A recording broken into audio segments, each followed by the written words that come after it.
अस्सलामुअलैकुम। कराची में कैदी नंबर 804 लूट मार करते हुए पकड़ा गया। मुश्तइल अफराद ने धुलाई कर दी। लोगों ने मार मार कर बुरा हाल कर दिया। पुलिस के हवाले।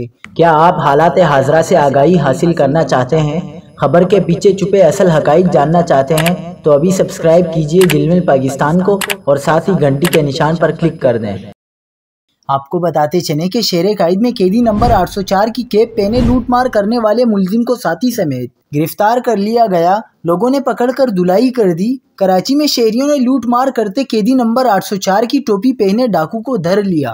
डाकू कराची में स्टेडियम रोड पर वाक़ई निजी अस्पताल के सामने नकली पिस्तौल और कैदी नंबर 804 की टोपी पहनकर साथी समेत लूटमार कर रहा था कि शहरियों ने पकड़ लिया, जिसके बाद मुबैना डाकू की खूब दुर्गत बनाई।